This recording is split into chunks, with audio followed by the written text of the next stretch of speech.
नमस्कार, संवाद श्रृङ्खलाको आजको यो सन्दर्भ विशेषमा स्वागत छ। म सरू सिंह थापा। आज हामी वातावरण प्रदूषण अथवा भनौँ वायु प्रदूषणको विषयमा मूलतः केन्द्रित रहेर संवाद गर्दैछौँ। काठमाडौँ उपत्यका बितेको आइतबार र सोमबार संसारकै सबैभन्दा प्रदूषित सहरको रूपमा आफ्नो नाम दर्जा गराउन सफल भएको छ। नेपाल संसारका टप 5 प्रदूषित सहर मध्ये परे पनि अहिले विशिष्ट अङ्क नेपालले कसरी प्राप्त गर्यो र जुन सबैभन्दा प्रदूषित घोषित भएको दिन बाहिर निस्किँदा आँखा पोल्ने लगायतका विभिन्न किसिमका समस्या देखिएको भनेर आम सर्वसाधारणहरूले चर्चा पनि गरेका थिए। नेपाल अहिले यो वायु प्रदूषणको यस्तो अवस्थामा किन प्रवेश गरेको हो र ती 2 दिन मात्रै नेपाल संसारकै सबैभन्दा प्रदूषित सहरमा किन परेको हो, यसका कारणहरू के हुन्, समाधानका उपायहरू के हुन्, यसै गरी अवस्था सृजना भइरहने हो र नेपालमा प्रदूषणका गतिविधि यदि रोक्न सकेनौँ भने आगामी दिन नेपालका लागि कस्ता हुन्छन्, मूलतः यिनै विषयमा केन्द्रित रहेर आज हामी संवाद गर्दैछौँ। र हामीसँग छलफलका लागि वायु प्रदूषणविद हुनुहुन्छ जो भूपेन्द्र दास, उहाँसँग हामी संवाद गर्दैछौँ।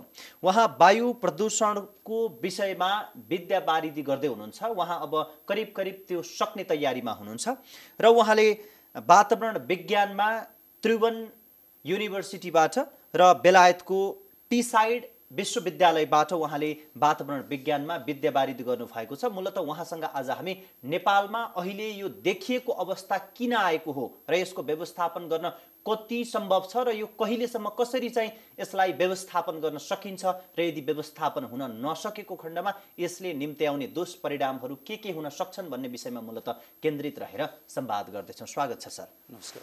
आराम हुनुहुन्छ? आरामै हो सर। सबैभन्दा पहिले त यो गएको आइतबार र सोमबार काठमाडौँ संसारको सबैभन्दा प्रदूषित सहरमा पर्यो, यस्तो चाहिँ किन भयो? यसलाई चाहिँ सपोर्ट गर्ने भनेको दुईटा प्यारामिटर्सलाई लिन सकिन्छ। एउटा त जियोग्राफी हो, काठमाडौँ भ्यालीको भूगोल, अर्को चाहिँ वेदर हो कि अब बाई नेचर नै अब काठमाडौँ भ्यालीको चाहिँ स्ट्रक्चर वा सेप हेऱ्यो भने बल टाइपको छ कि होइन। अब यसमा के हुन्छ जेनरली चाहिँ अब एउटा चाहिँ जुन रियल सिनेरियो हुन्छ, रियल सिनेरियोमा कस्तो हुन्छ भने तलपट्टिको जुन भाग हुन्छ नि वायुमण्डलको त्यो न्यानो हुन्छ कि अनि माथि चाहिँ चिसो हुन्छ कि।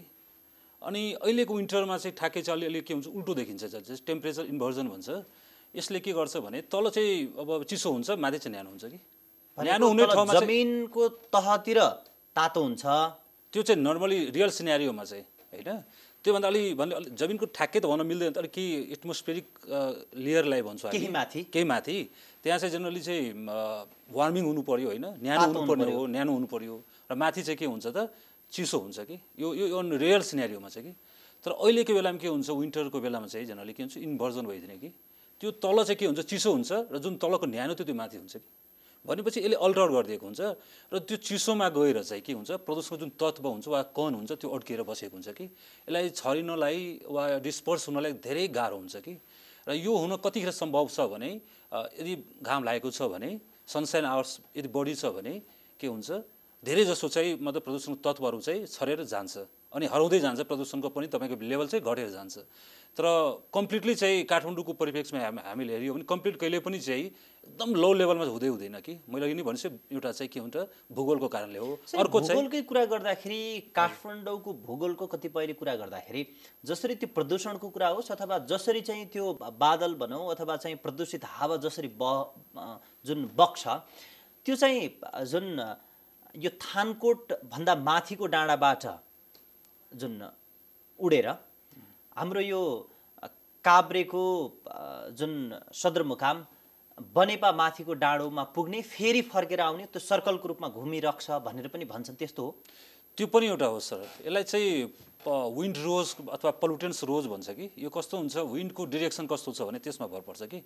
मानौँ न अब उताबाट जस्तै नागढुङ्गा होइन अथवा चाहिँ उताबाट हावा यदितिर हाम्रो काठमाडौँ भ्यालीतिर यदि फर्केको अथवा बगेको छ भने उता भएको पल्युटेन्सहरू के यता आइपुग्छ कि। फेरि त्यसलाई फर्काएर यति आउँछ। यदि काठमाडौँ भ्यालीकै भनौँ यताबाट पनि कुन डिरेक्सनमा हावा चाहिँ भएको त्यसमा भर पर्छ कि। मानौँ चाहिँ काठमाडौँ भ्यालीमा अब प्रदूषण निकै बढेको छ र यताबाट हावा तपाईँ भक्तपुर दिशामा गएको छ भने त्यो भक्तपुरतिर यो पल्युटेन्ट्स त्यहाँसम्म पुग्छ कि मजाले। त्यसैले मैले अघि नै भनेपछि मेट्रोलोजिकल कन्डिसन पनि एउटा हो होइन यसलाई फेभर गरेको। अब यसमा चाहिँ अर्को कुरा के जोड्न सकिन्छ, जस्तै अब तपाईँको चाहिँ अरू पनि छ जस्तै प्रेसिपिटेसनको कुरा भयो होइन, पानी परेको छ कि छैन त्यसले पनि तपाईँको चाहिँ यसले वातावरण प्रदूषण वा वायु प्रदूषणलाई चाहिँ यसले चाहिँ बढाउने घटाउने त्यसमा भर पर्छ। मतलब बढाउनु के बढाउँछ घटाउँछ, फ्लसिङ इफेक्ट चाहिँ यसमा हुन्छ। त्यसैले एउटा चाहिँ हामीले पानी परेको हेर्नुहोस् न, विन्टरमा जनरली पानी पनि पर्दैन कि, त्यो पनि पानी नपर्नु हावा पनि खासै चल्दैन। एउटा एटमोस्फियरिक जुन कन्डिसन त्यो नियरली टु स्टेबिलिटी हुन्छ कि एकदम स्टेबल हुन्छ। एउटा कुरा भौगोलिक कारण भयो, अर्को कुरा भनेको वेदर जुन पानी परेन, दोस्रो कारण भयो, अरू के कारणले काम गरे? अब यो त यो मुख्य दुईटा कारण हो। अर्को कुरा चाहिँ के छ भनेको हाम्रो जुन रिसोर्सेस हुन्छ पल्युसनको जुन डिफ्रेन्ट रिसोर्सेस हुन्छ जस्तै बढावा गर्ने जस्तै मानौँ न इटाभाटामा तपाईँको चाहिँ पहिला 1980 को तपाईँको सिनारीमा हेऱ्यो भने जब 1 लाख मेट्रिक टन कोइला प्रयोग हुन्थ्यो है 1980 को। अहिले तपाईँ 2017 को एराउन्ड हेऱ्यो भने लगभग त्यो बढेर तपाईँको 4.5 गुणा बढेको छ होइन। झन्डै तपाईँको इटाभट्टाको मैले कोइलाको कुरा 4.5 लाख मेट्रिक टन चाहिँ कोइला चाहिँ प्रयोग भएको छ। अब 1 देखि तपाईँ 4.5 यो हेर्नुहोस् न, अब 40 वर्षमा लगभग 4.5 गुणाले चाहिँ कोइलाको खपत बढेको छ। त्यस्तै गरी तपाईँले चाहिँ अब उता हामीले डिजल कन्जम्सनको सिनारियो हेऱ्यो भने तपाईँको चाहिँ 1993 मा चाहिँ है जेनरली चाहिँ 2000 किलो टन्स भनौँ न, किलो होइन किलो लिटर्स भनौँ है, त्यति प्रयोग हुन्छ। यसले 16 लाख किलो लिटर डिजल खपत भएको छ। त्यहाँ पनि तपाईँको 8 गुणाले बढेको छ भनेपछि कोइलाको खपत बढेको हो, डिजलको खपत बढेको हो होइन। अब यो खपत बढ्नु भनेको त प्रेसराइज त डेफिनेटली हुने नै हो नि होइन। त्यो सँगैसँग गाडीको चाप पनि बढेको छ। अहिले नेपालमा मोटामोटी चाहिँ 32 लाख गाडी जति चाहिँ रजिस्टर भइसकेको हो यो 73-74 हजारसम्म, त्यो 2073-74 सालसम्म भनौँ न। र काठमाडौँ भ्यालीमै हामीले हेऱ्यो भने लगभग 12 लाख चाहिँ यहाँ लगभग दर्ता छ होइन 2073-74 को सिनारीमा हेऱ्यो भने। भनेपछि यिनीहरूको प्रेसराइज त निकै बढेको हो नि होइन। भनेको काठमाडौँ उपत्यका यति प्रदूषित हुनुको पछाडिको कारण एउटा इटाभट्टा, अर्को चाहिँ अव्यवस्थित सार्वजनिक यातायात, र अर्को कुरा भनेको हामी जसरी कन्स्ट्रक्सन जुन नवनिर्माण भनौँ अथवा पुनर्निर्माण हामी जसरी गरिरहेका छौँ त्यही नै मेजर फ्याक्टर हुन्। अरू पनि छ जस्तै कन्स्ट्रक्सन एन्ड डेमोलिसन भन्छ, बनाउने भत्काउने यो एकदम व्यापक रूपमा भइरहेको छ काठमाडौँमा चाहिँ। अर्को चाहिँ के छ भने कि फोहोर मैला बालेको। फोहोर मैला यसले हेर्नुहोस् न, मैले यसले आउँदाखेरि चाहिँ बाटोमा कति ठाउँमा भेटेँ। हिजो नै मैले चाहिँ आफ्नो घर फर्किँदाखेरि चाहिँ आगो लागेको टन्नै मतलब भेटेँ कि मैले ठाउँमा चाहिँ भेटिरहेको। त्यो त सानो सानो ठाउँमा सानो सानो फोहोर हो। हामी त जुन ठाउँमा डम्पिङ साइट राखेका छौँ विशाल फोहोरलाई व्यवस्थापन गर्नका लागि भनेर त्यही ठाउँमा नै हामी कहिल्यै ननिम्ने गरी आगो लागिराखेका हुन्छौँ। हो, हामी चाहिँ खुरकोट जाने बाटोमा हेरौँ न, खुरकोटमा त मैले अहिलेसम्म जतिचोटि म घर जान्छु होइन, मैले चाहिँ अहिलेसम्म कुनै दिनै छैन कि जुन दिन तपाईँको छ आगो नलागेको भेटेको। त्यहाँ आगो चलाउने ठाउँ छैन। आगो लगाउने चलनै भइसक्यो कि। यो के मानसिकता हाम्रो छ भने यो बालिदियो भने यसको चाहिँ भल्युम रिडक्सन हुन्छ वा चाहिँ सकिहाल्छ भनेर एउटा हाम्रो त्यो छ। यसको नतिजा अब यसपछिको जुन एउटा समस्याहरू के आइपुग्छ भने त्यति जानकारी नभएर पनि होला र प्रत्यक्ष हामीले चाहिँ देख्यौँ 2-3 दिन अगाडि। त्यो फोहोर मैला जलाउँदाबाट निस्केको जुन प्रदूषण अथवा भनौँ त्यो धुवाँ त एउटा विषाक्त विष हो जुन अरू धुवाँहरू भन्दा निकै खतरनाक हुन्छ सबै एङ्गलबाट भनेर भनिन्छ नि। अलिकति यसमा भनिदिनु। यसमा कस्तो हुन्छ भनेको अरूको जति प्रदूषण आउँछन्, अरू रिसोर्सेस बल्दाखेरि जुन प्रदूषण आउँछ त्यसबाट धेरै गुणाले यसले तपाईँको चाहिँ हानिकारक तत्त्वहरू निकाल्छ यो फोहोर मैला चाहिँ। अब डिजल पेट्रोलसँगै हामीले कम्पेयर गरेर यसलाई हेऱ्यो भने नियरली चाहिँ 80 to 100 टाइम्स बढी पनि हुन्छ र मोर इफेक्ट पनि हुन्छ यसमा चाहिँ कि। यसमा बढी चाहिँ तपाईँ हानिकारक हुन्छ। जस्तै यसमा के हुन्छ प्रभाव कहाँ कसरी हुन्छ? जस्तै एउटा मैले यसको प्रदूषणको तत्त्व जुन छ क्यान्सर कजिङ एजेन्ट अथवा पोल्युटेन्ट्सहरू जस्तै कार्बोफुरान भयो, डाइअक्सिन्सहरू भयो होइन, यो फोहोर मैलाबाट चाहिँ अरू पनि हुन्छ PM 2.5 भयो, ब्ल्याक कार्बन होइन, कार्बन मोनोक्साइड, कार्बन डाइअक्साइड। अब यसको चाहिँ इफेक्ट कस्तो हुन्छ भने मानौँ लङ टर्म एक्सपोजर यदि छ भने जस्तै हेल्थ इफेक्ट्समा यसको एकदम ठुलो योगदान हुन्छ। जस्तै मुटुको रोग लाग्ने होइन, फोक्सो सम्बन्धी रोग लाग्ने, त्यसपछि यदि प्रेग्नेन्ट वुमन छ र लामो समयसम्म त्यस्तो एक्सपोजर भएको छ भने धुवामा बच्चाहरू अपाङ्ग भएर जन्मिन सक्छ भनेर अध्ययनहरूले पुष्टि गरिरहेको छ अहिले चाहिँ। त्यस्तै गरी अब जस्तै अहिले पनि अब एलर्जीको कुरा भयो, एलर्जिक हाइपर सेन्सिटिभिटी भन्छ, त्यो पनि अहिले निकै व्यापक रूपमा बढेको छ। काठमाडौँमा एलर्जी, घाँटीको एलर्जी नभएको मान्छे भेट्नै गाह्रो हुन थालिसक्यो। सही कुरा। जुन चिकित्सकहरूले पनि जुन श्वास प्रश्वासका बिरामीहरू, दमका बिरामीहरू, मुटुका बिरामीहरू, फोक्सोका बिरामीहरू, डायबिटिजका बिरामीहरू कति धेरै बढे भन्ने कुरा उहाँहरूले जुन आँकडामा प्रस्तुत गर्नुभएको छ, जुन सुन्दा डर लाग्दो छ।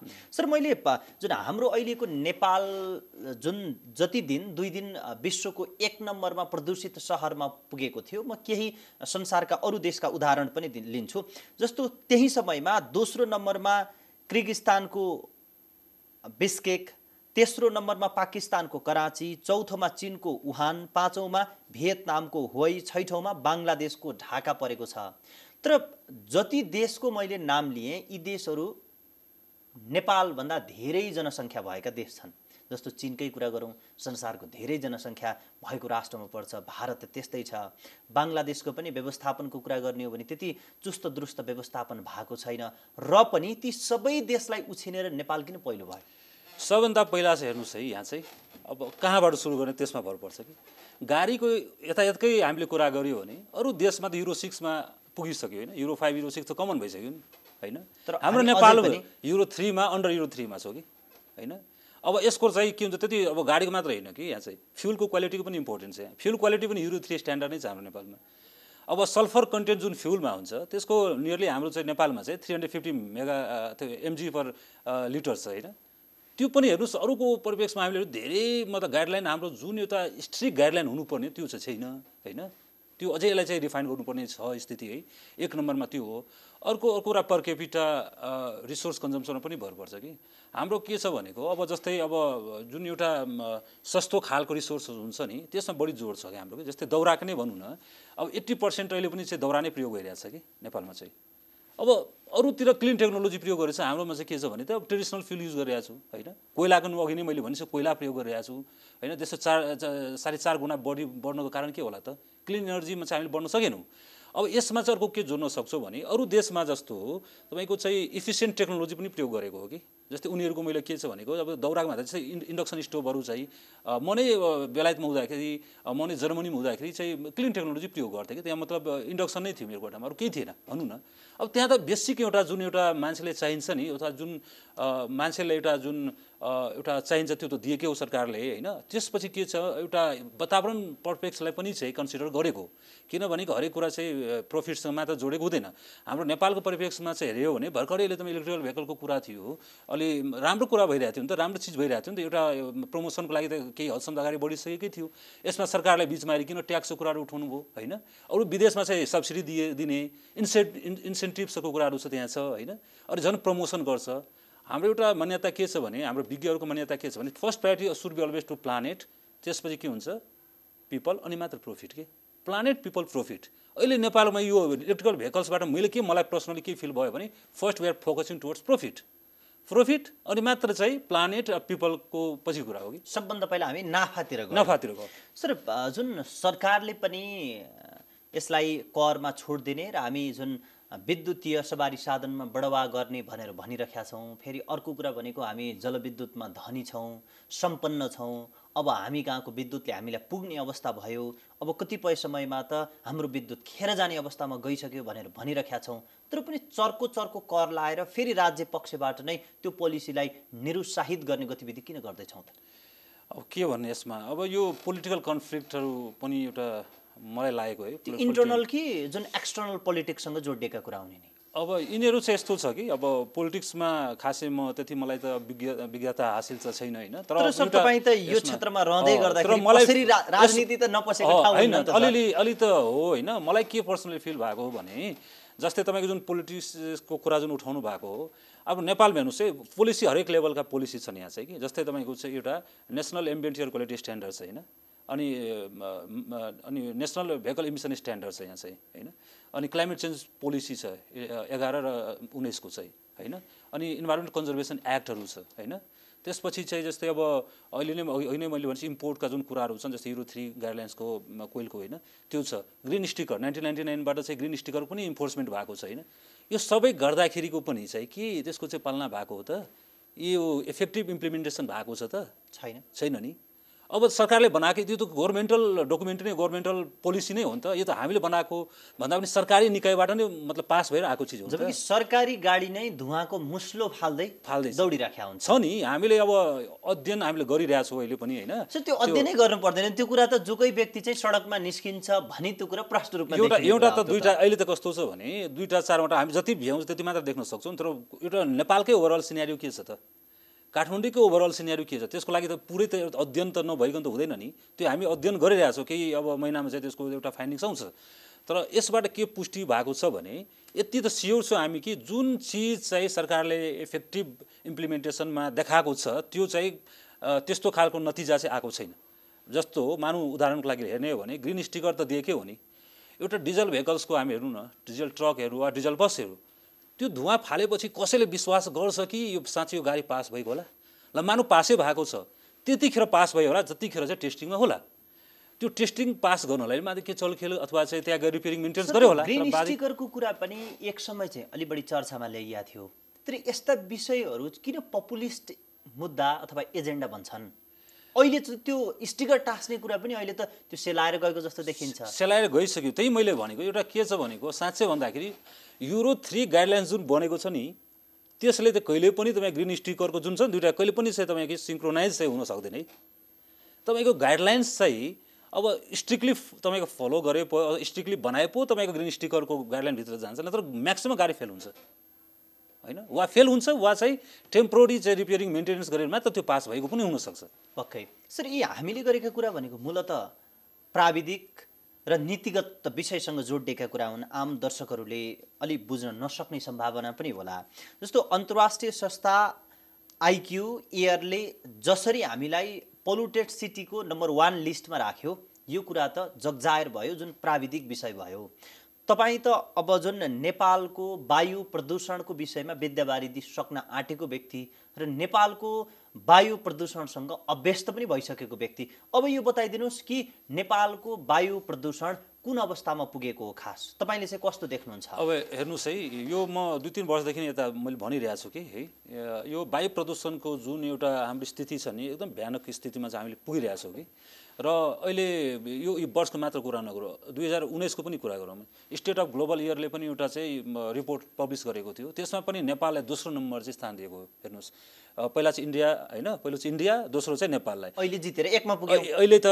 त त्यही भनेपछि 1 2 भनेको मलाई के लाग्छ अलि तल माथिमा आउँदा त्यसमा पनि हेर्नुस् कि 86 माइक्रोग्राम पर मिटर क्युब छ 19 को चाहिँ एनुअल एभरेजमा छ हैन र WHO को अनुसार त तपाईको 8-9 गुणा बढी नै भइसक्यो एनुअल एभरेजको हिसाबले हामीले हेर्यो भने अब त नेपाल त सेफ साइडमा छैन भने सबैले बुझिसक्यो अब भन्नुपर्ने कुरा छैन जहाँसम्म लाग्छ मलाई जुन यो सोमबार मङ्गलबारको जुन देखियो नि स्थिति जस्तो काठमाडौँ भ्यालीमा जुन 81 जुन प्रदूषण बढ्यो नि त्यसबाट मलाई लाग्छ धेरै मतलब जनामा चाहिँ अब त्यो अवेर भइसक्यो होला कि र यो चाहिँ कुन त्यस्तो अब बुझाउनु पर्ने स्थिति मलाई लाग्दैन खाली कुरा के छ भने हाम्रो चाहिँ अब कङ्क्रिट एक्सनतिर हामी कसरी लाग्ने त त्यसमा चाहिँ हामीले जोड दिनुपर्छ हैन त्यसैले यो मेन कारण के हो भनेको मैले अघि नै भने ट्रेडिसनल फ्युलमा अझै पनि जोड दिएका छौँ अब इटाभट्टामा हामीले कोइलको ठाउँमा कोइलाको ठाउँमा चाहिँ हामीले ब्रिकेटको हामीले त्यसलाई दिन सक्यो भने त्यो हुन सक्दैन यो भेहिकलको जुन मैले भने जुन जस्तै 8 गुणाले जुन डिजलको खपत बढेको छ त्यसको ठाउँमा इलेक्ट्रिकल भेहिकल्सले प्रमोट गर्दा के हुँदैन त यी कृषि अवशेष जताततै बालिरहेछ त्यसलाई चाहिँ रोक्न सकिँदैन त सर सोलुसनमा हामी आउला तर त्यो भन्दा पहिला त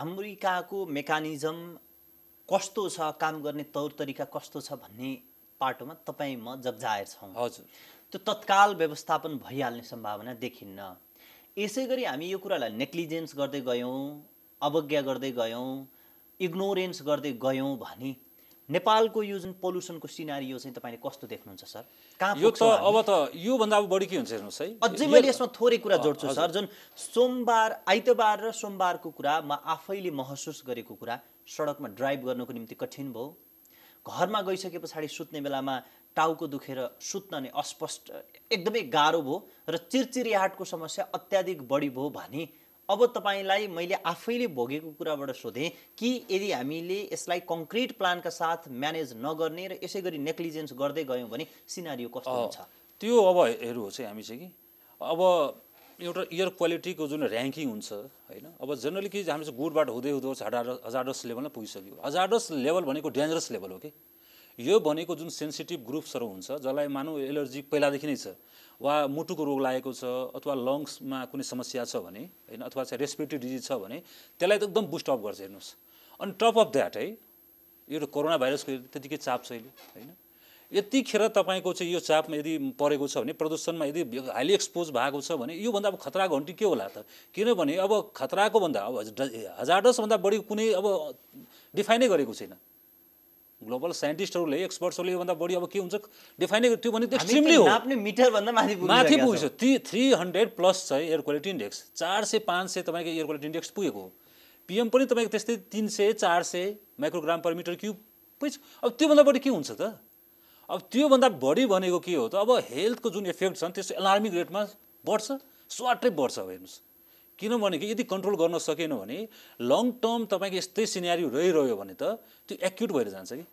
एक्युट डिजिजहरूको चाहिँ कन्सल्ट अब के हुन्छ भने, अब नेग्लिजेन्स त पनि एउटा हदसम्म हुन्छ नि, 1-2 वर्षसम्म एउटा टोलरेट, हाम्रो हेल्थले एउटा चाहिँ टोलरेट गर्न सक्छ, त लङ टर्मसम्म त्यसले टोलरेट गर्न सक्दैन नि होइन। त्यसपछि के हुन्छ, यो हार्मफुल इफेक्टहरू जस्तै एकचोटि न्युजमा आएको थियो भनेको जस्तै रगतहरू पनि, नाकबाट पनि रगतहरू निस्केको चाहिँ पनि न्युजमा एकदम व्यापक रूपमा एउटा मिडियामा चाहिँ भाइरल भएको थियो। र जस्तै हामीले चाहिँ इन्डियाको केसमा हेर्न सक्छौँ कि इन्डियामा पनि 2-3 वर्ष उता चाहिँ तपाईँको रेड अलर्ट चाहिँ घोषणा भएको थियो कि 2-4 दिनसम्म त तपाईँको पुरै अँध्यारो थियो।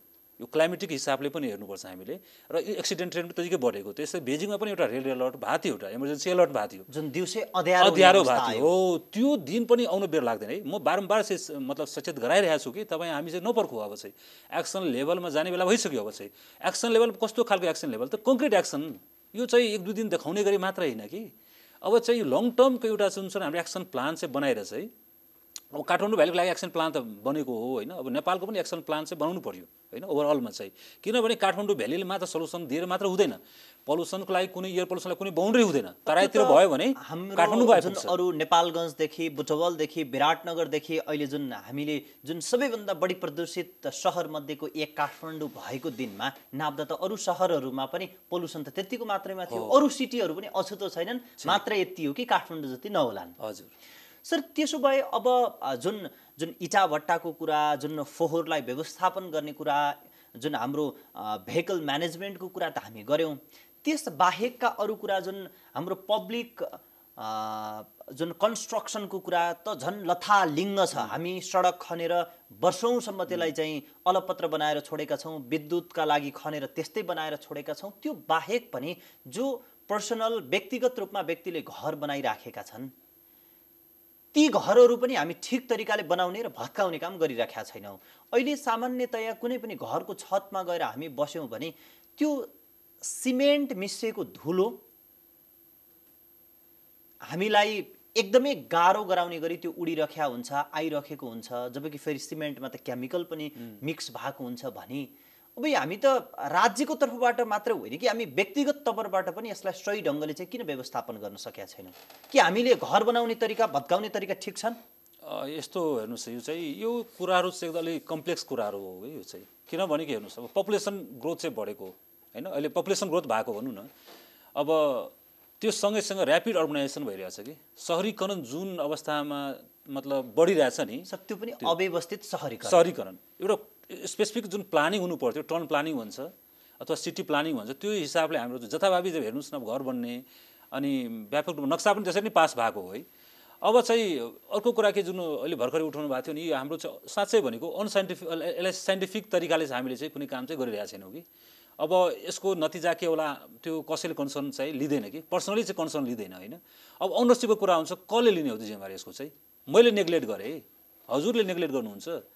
अब सरकारी निकायबाट पनि नेग्लेक्ट भयो भने त के हुन्छ? नेग्लेक्ट हुँदाखेरि पर्सनल लेभलमा त यो फेरि त्यो चाहना राखे पनि कति सम्भव कति असम्भव भन्ने पनि हुन्छ। सही कुरा हो नि। अनि इकोनोमिक्ससँग जोडेका हुन्छ होइन। अब त्यति गर्नलाई अब मान्नु चाहिँ कन्ट्रोल गर्नलाई अलि अप्ठ्यारो पनि हो कि, गर्न मतलब नहुने होइन, गर्न सकिन्छ होइन, तर अप्ठ्यारो पनि हो।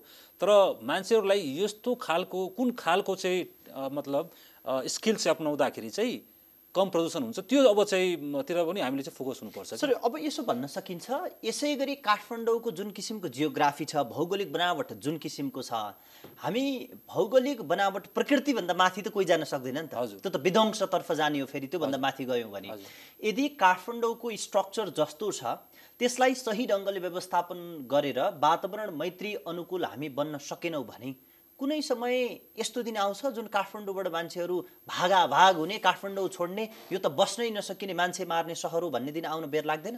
आउँछ त, कन्फर्म नै हो, त्यो दिन आउँछ। अब म के भन्छु भने अर्थक्वेक एकचोटि हुँदाखेरि त त्यो स्थिति देखेकै थियो नि। म भन्दैछु एकछिन स्थिति त आएको थियो नि त्यो। अब प्रदूषणको पनि त्यो दिन आउन सक्छ कि, किनभने हेर्नुहोस् यहाँ चाहिँ इटा भट्टाको हेर्नुहोस् त, एउटा पल्युसनको पनि एउटा डेन्सिटीको हिसाबले हामीले हेर्नु पऱ्यो नि। एउटा सर्टेन एरियामा कति पल्युसन आउँछ होइन, त्यसको हिसाबले हेरियो भने त मलाई त लाग्छ कि काठमाडौँ भेली त अझै निकै माथि जान्छ ऱ्याङ्किङको हिसाबले चाहिँ। अलि एरियाले, किनभने सबैतिर त्यतिकै डेन्स त हुँदैन नि होइन। अब यो पनि एउटा कन्सर्न चाहिँ हो, किनभने यहाँ सबभन्दा मैले यहाँ काठमाडौँ भेलीमा मैले समस्या देखेको भनेको यो फोहोर बाल्ने काम पनि एउटा हो कि सर, एकदम व्यापक रूपमा फोहोर बालिरहेको छ अहिले कि। अनि अर्को चाहिँ जुन इटा भट्टाको मैले भने होइन, इटा भट्टाको पनि जुन छ नि यसले मतलब एउटा ग्रोथ होइन, त्यो रेजिस्ट्रेसन ग्रोथ त्यो पनि नहुने, त्यो पनि भइरहेको छैन। रोक्नु त पर्यो नि, वा यसलाई के गर्नु पर्यो भने ठिक छ कुनै अल्टरनेट ठाउँ कतै छ भने, आउट अफ भ्यालीमा कतै अल्टरनेट छ भने त्यो ठाउँ त अब एउटा चाहिँ अन्डरस्ट्यान्डिङमा त जान सकिन्छ नि।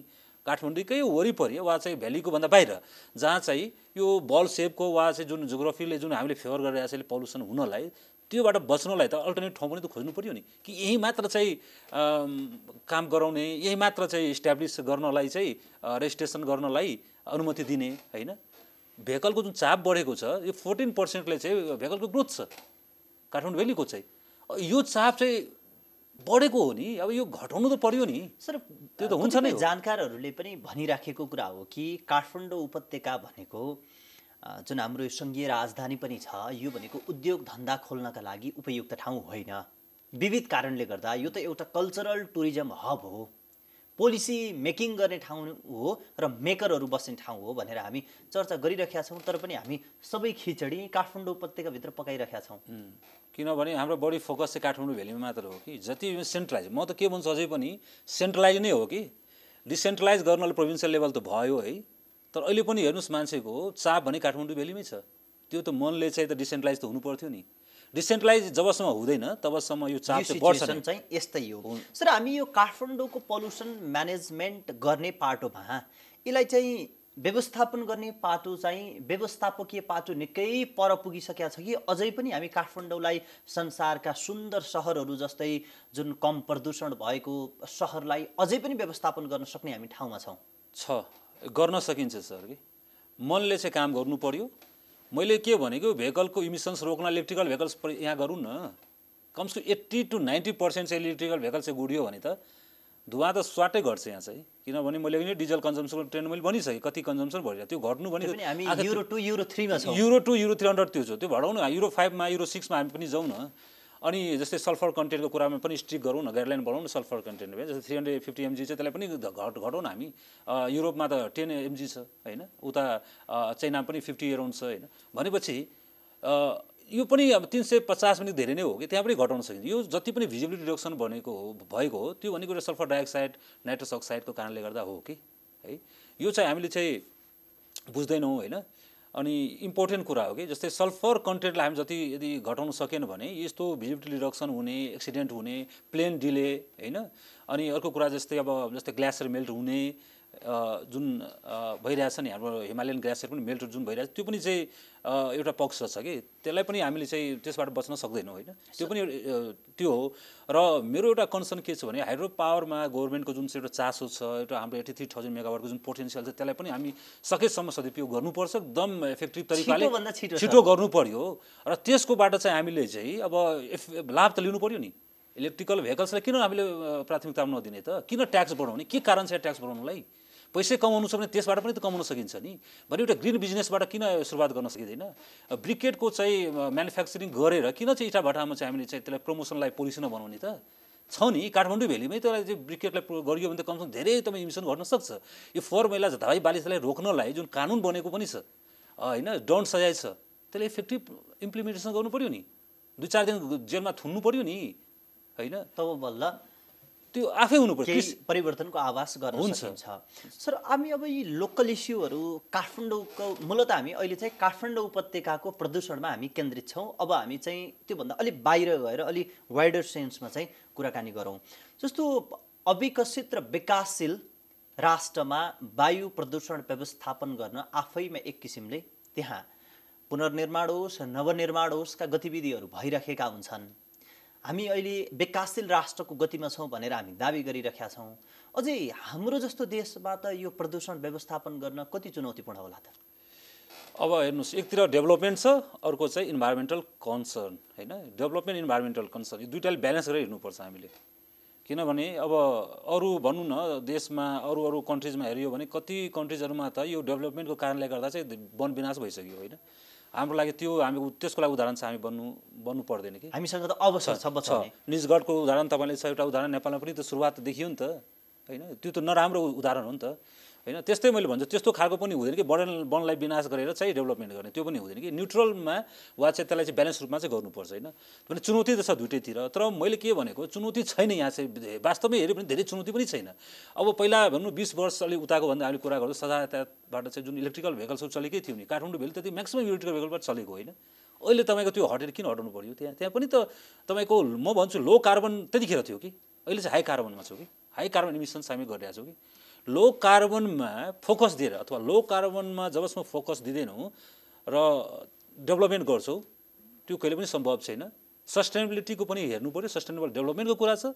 विकास पनि गर्ने, तर के गर्ने, इमिसन्सलाई रिड्युस गर्ने र विकास गर्ने, त्यस्तो खालको नीति नियमहरू चाहिँ बनाउनु पर्यो अझै, र बनेको पनि छ। त्यसलाई इम्प्लिमेन्ट गर्नु पर्यो। र सबभन्दा इम्पोर्टेन्ट के कुरा छ भने त्यसतिर त हाम्रो म्याक्सिमम पोटेन्सियल छ नि त। म त के भन्छु, नेपाल भनेको एउटा उदाहरण बन्न सक्छ जुन रिन्युएबल इनर्जीमा र यसको जुन क्लिन इनर्जीमा एउटा हाम्रो धनी छौँ कि वास्तवमा चाहिँ। त्यसलाई हामीले युज नगरेर डिपेन्डिङ भयो सिकाउन सक्छौँ। उदाहरण पनि एउटा चाहिँ पाइलट कन्ट्री हुन सक्छौँ। मतलब म त के भन्छु 80 to 90% चाहिँ हाम्रो चाहिँ यो क्लिन टेक्नोलोजीबाट हाम्रो देशले चलाउन सक्छौँ। त्यसको लागि त सोच चाहियो, दिमाग चाहियो, हरेक कुरा सोच्नु पर्यो होइन। यो प्रॉफिट मेकिङतिर मात्र गएर इम्पोर्टमा बढी जोड किन दिएको त? यो 8-8 गुना 4-4 गुना बढ्नु, इम्पोर्टमा बढी जोड दिएको। इम्पोर्ट पोलिसीतिर बढी भयो कि हाम्रो। इम्पोर्टलाई घटाउनु पर्यो होइन, आफ्नो रिसोर्सलाई युटिलाइज गर्नु पर्यो। त्यो युटिलाइज गर्नलाई त आफ्नो जुन क्लिन इनर्जी नेपालभन्दा बढी कसको होला भन्नु न। एउटा जियोग्राफिकली हामी त एकदम साथ दिएको नि त होइन।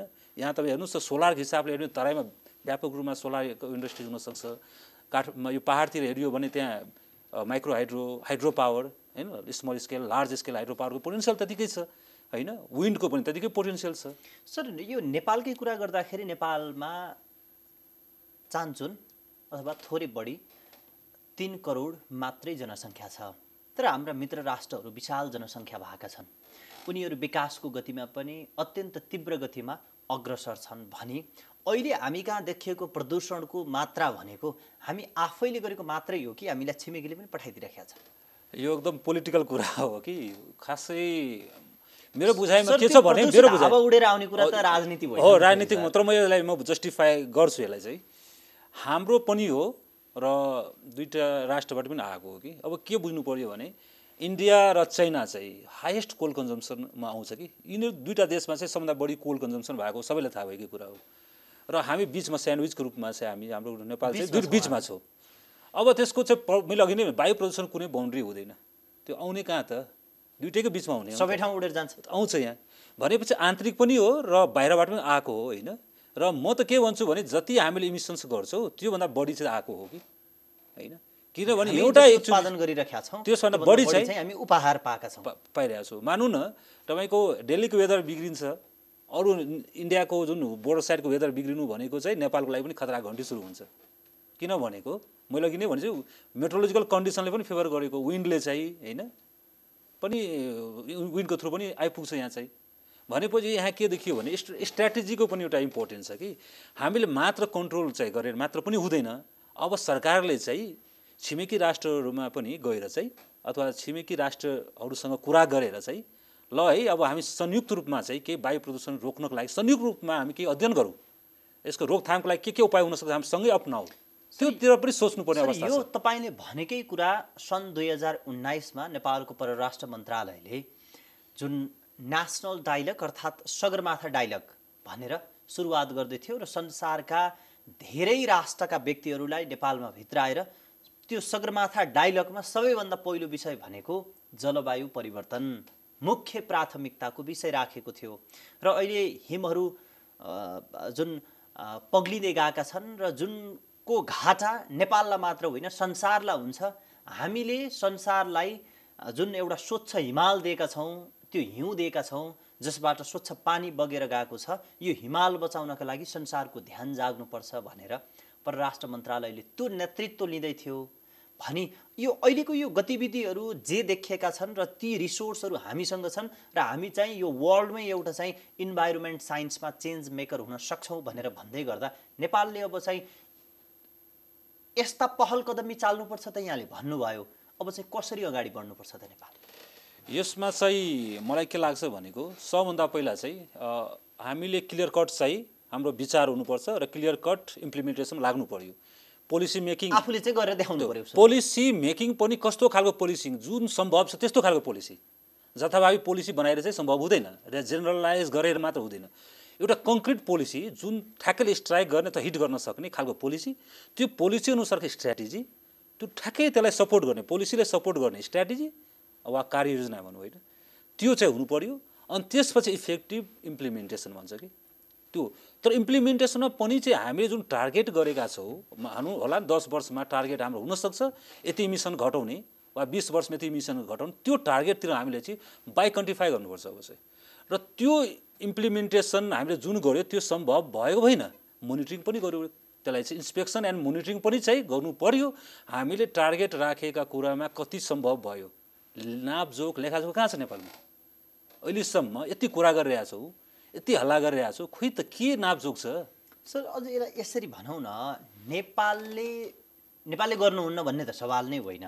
यदि नेपालले सही ढङ्गले वातावरण मैत्री गतिविधि गर्न सक्यो भने नेपालको प्रयत्नले नेपालका जुन हिमशृङ्खलाहरू र विश्व तापमानमा त्यो रोक्नका लागि नेपालको कन्ट्रिब्युसन कत्रो अथवा कस्तो हुनसक्छ त? किनकि हामी त भूगोलको हिसाबले त हामी त साह्रै सानो देश छौँ नि त सर। हो, यो चाहिँ क्लाइमेट चेन्जको हिसाबले वा हरित गृह ग्यासको हिसाबले गर्यो भने नेपालले एकदम कम कन्ट्रिब्युट गरिरहेको छ, इभन इट लेस देन 0.1 होइन।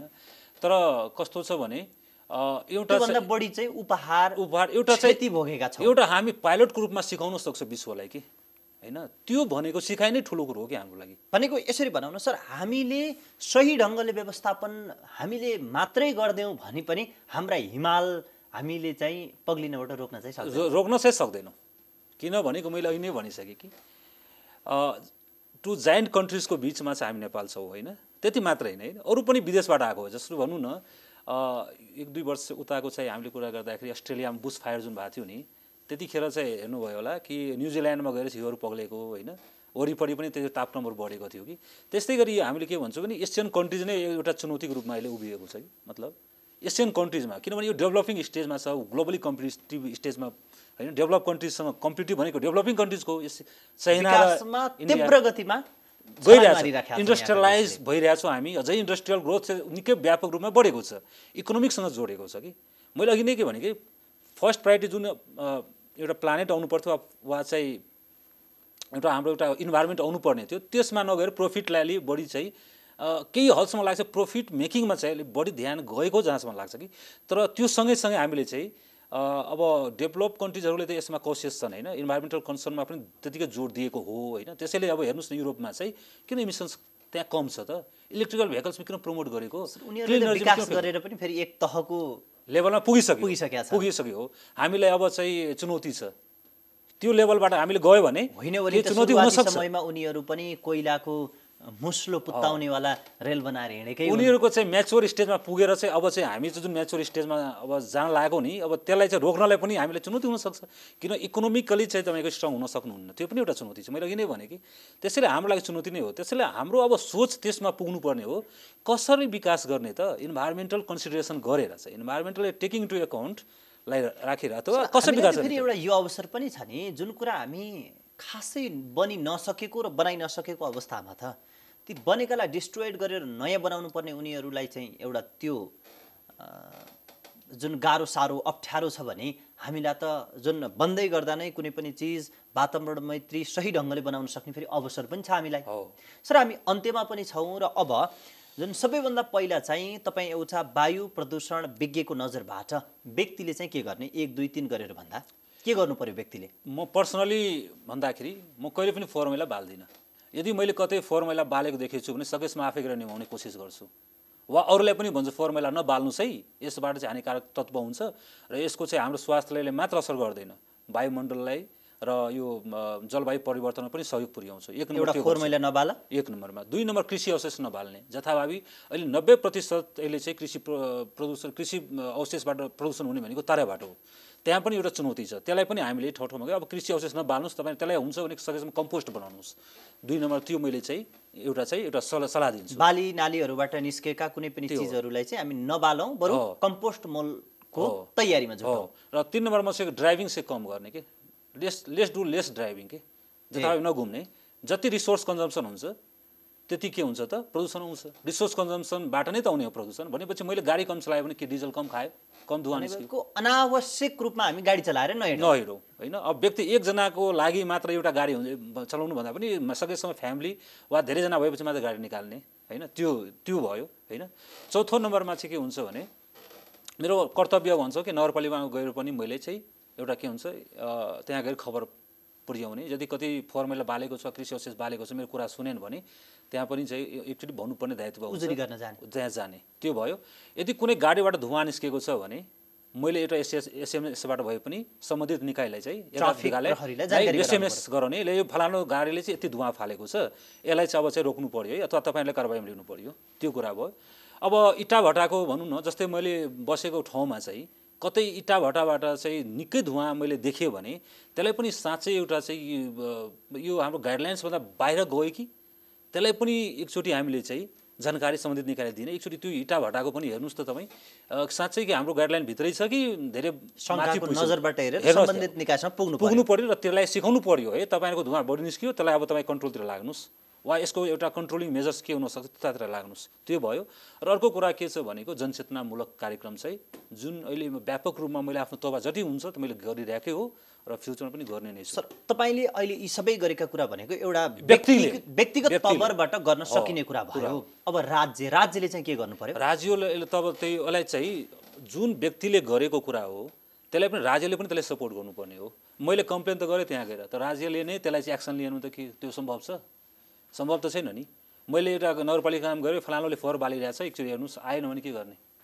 त्यहाँ पनि उनीहरूको पनि रिस्पोन्सिबिलिटी हो, क्विक एक्सन चाहिँ हुनु पर्यो। सही नीति निर्माण बनाउने र कार्यान्वयनमा राज्य लाग्नु पर्यो। उल्टै उनीहरूको नीति नियममा छ नि त, दण्ड सजाय दिने भनेपछि मैले कम्प्लेन गरेपछि त इफेक्टिभ एक्सन त लिनु पर्यो नि। ठिक छ, तुरुन्तै आउनु पर्यो।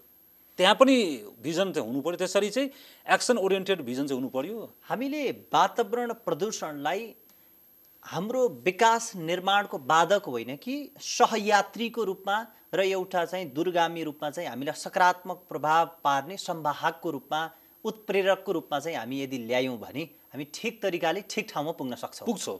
यो हामीले रिस्टोरेसन भन्छ कि, यसलाई चाहिँ किन भनेको सबै कुरा सम्भव छ, त गरेपछि मात्र सम्भव छ। यो नगरिकन के पनि सम्भव हुँदैन। हामी गर्नतिर लाग्नुपर्छ कि, यदि त्यसो हो भने परिणाम देखिन्छ।